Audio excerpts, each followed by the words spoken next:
Hello, my name is Curry Bird, recovered alcoholic and recovering human. I'm the host and founder of the Recovery My Way podcast, a podcast about how I recovered from alcoholism by realizing one simple truth, that I could not drink.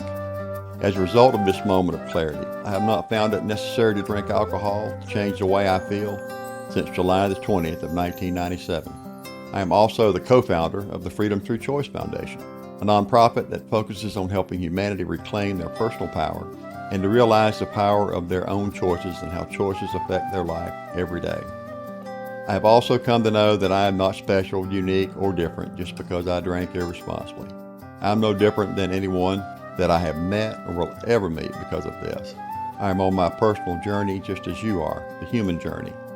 I would like to share my journey with you and hope that something I've experienced on my road to recovery just might help another human being who still struggles with any addiction. I owe my life to my addiction because for me it was a fast track to self-discovery. I would like to welcome you to the Recovery My Way podcast. Hello, welcome to the Recovery My Way podcast. I guess this is sort of going to be the first episode for us. Really, it's a little bit about me and what, I think I want to get across to folks and sort of see how it comes out, and it's something I've been looking forward to doing for a long time. We all have a lot of stories. Me, for one, I grew up in a small town in North Carolina. Started drinking when I had my first drink at probably 7 years old. I drank till I passed out then, right? And then, my dad was an alcoholic. That term's a little bit subjective to me too, because I don't know it.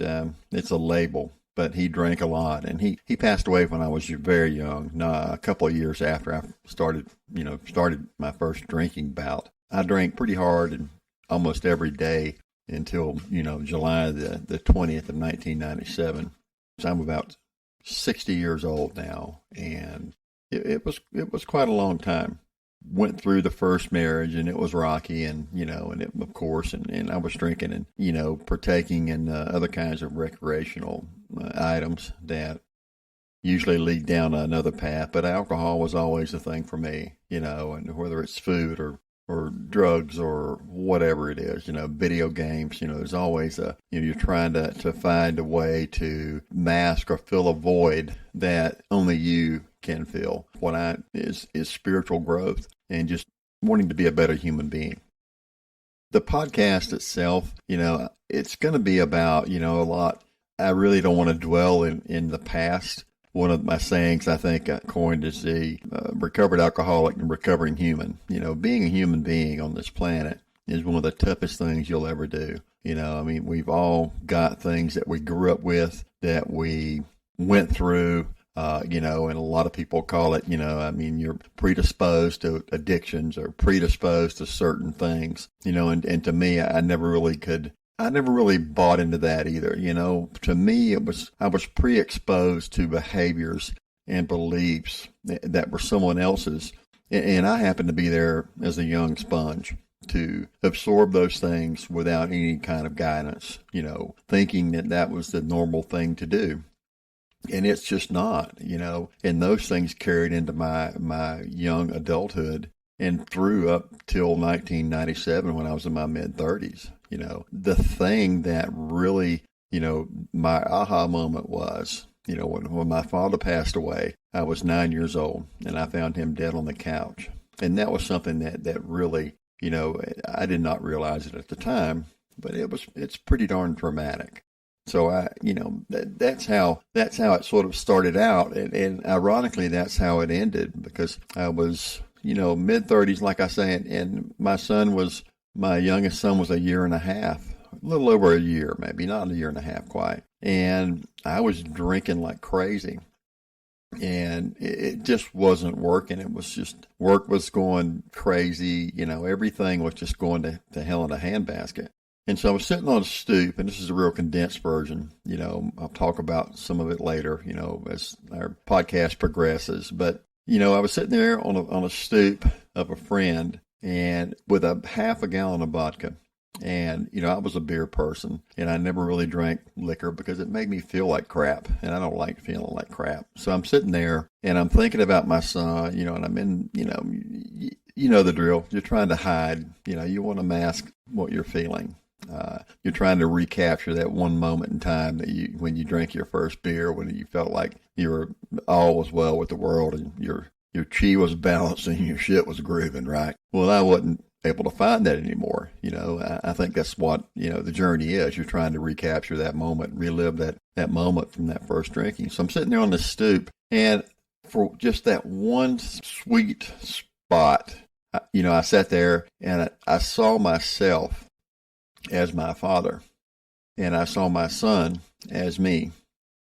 And that was what did it for me. And it was a moment that I'll never forget. It still gives me chills, so I'm sitting there and I'm like, you know what? I said, my son is just not going to end up this way. His dad's not going to die from drinking or whatever it was, and it's just not going to happen. And so my friend, and I'd already tried one bout in AA, and it lasted 94 days to the date. I still remember that and I remember what I did there, But I said, I'm going to get some help. So I called I had them call a treatment center for me. And I went in and I checked into this treatment center. Life was rough. And so I get in there, and of course, if you've been to those places, you know the drill. They're doing their assessment and whatever, and they put you in a nice little private room. And at that moment in time, I knew that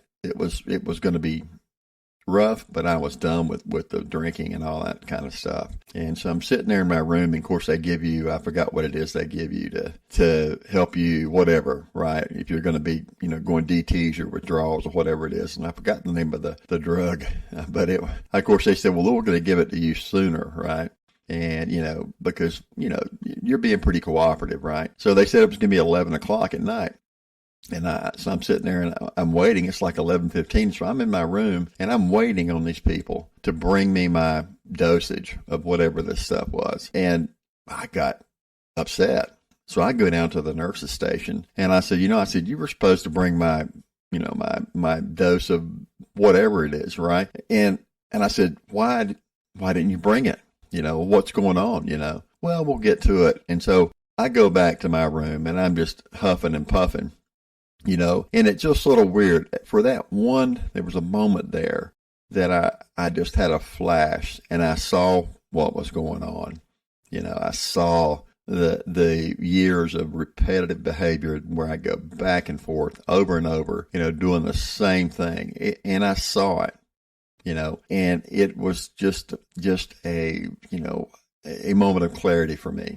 And so I go to my room and I just started bawling like a baby, and it was intense. It was an intense moment for me. I got down on my knees next to that bed and I said, hey, God, source, Billy Ray, whatever you want to call it, I need some help. This is tough. I can't do it. I don't want to do it anymore. I need some help. And I cried myself to sleep that night. Well, I woke up the next morning, and I'm telling you, man, it was a new world. It was a new day. I had never felt so alive, and I guess you're new to sobriety, but something was different with me, So I go in, and of course you get meetings and whatnot at these treatment centers, and they're checking you out, right? They don't know who the hell they've got. And so I'm sitting there and I'm in meetings, and, you have group meetings and group therapy and, whatever. So I'm in there a day, right? And I'm just on top of the world. I'm like, brand new me, right? So when you get there, they run all these tests on you, right? You've got, they do blood work and they do all these different things. So I go in to see the psychologist the next day. And they say, we just got your results back. And, and how long did you say you've been drinking? I said, I've drank every day since I was 18 years old until I was 36. Every day, 7 days a week. I had the flu twice, and I didn't drink for a few days. I remember it clearly. But other than that, if I was awake, I was drinking. And they said, well, Curry, you're going to find this interesting. I said, because, it doesn't look like we ran tests on your liver. We ran tests on all your blood work. It doesn't look like you've ever drank a day in your life. And I'm like, you have got to be kidding me. He says, no. He said, I don't know that there's anything we can do for you. He said, he said, we want you to stay another day. He said, but then after that, you need to just get out and, go to AA, go to therapy, whatever. Right. I forget the regimen they had recommended. And the next day I checked out. My wife at the time came to pick me up, and I remember riding out of that place, and, I just started to cry, because I lived in a pretty big city, right, at the time. And I started riding down this one boulevard. I started seeing all these restaurants. I started seeing all these places that people go, and just different shops and things. And I just started to cry.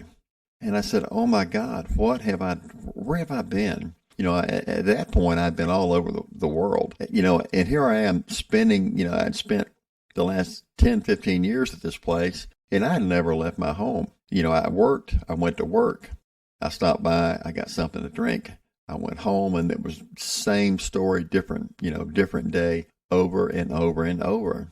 And I had done that for a long time. And I was just so overwhelmed. I'm like, look at what have you done to yourself? You sat here and you've drank and done, drugs for this long, and you've missed the world. You've missed everything, and it just started to change for me.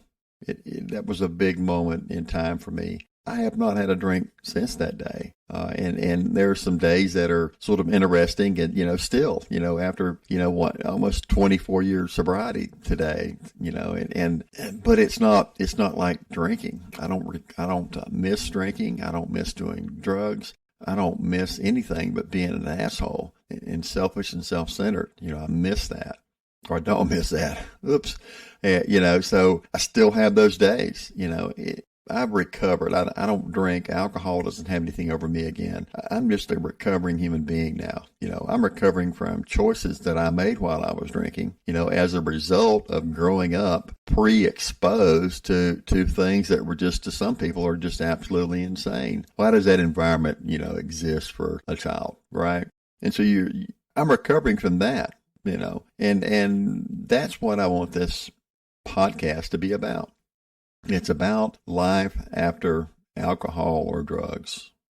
We all get there whatever way we do, and I believe that, you have to find that moment yourself.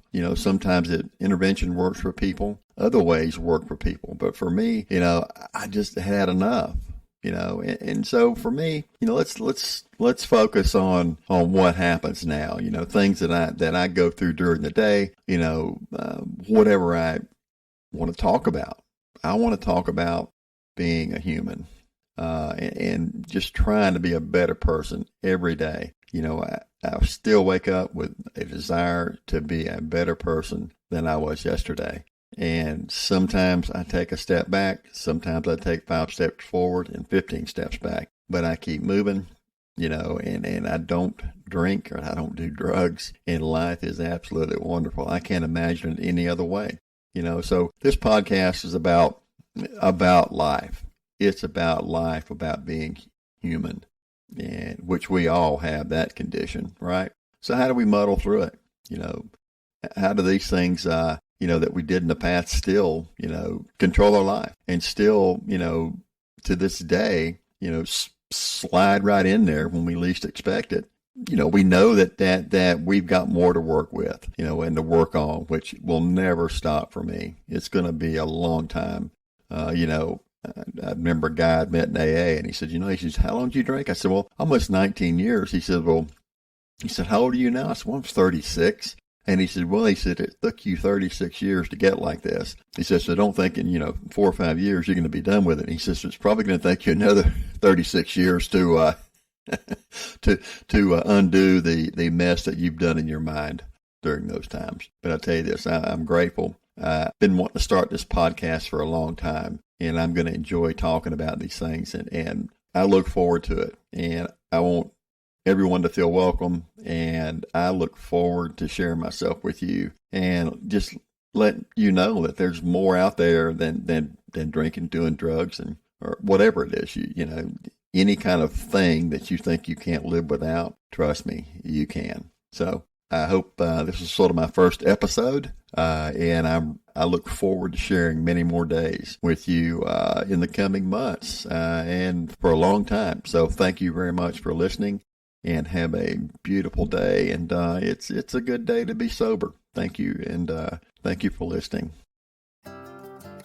Thanks for joining me for another episode of the Recovery My Way podcast, a podcast about how I have somehow managed not to drink alcohol since July the 20th of 1997, and I did it my way.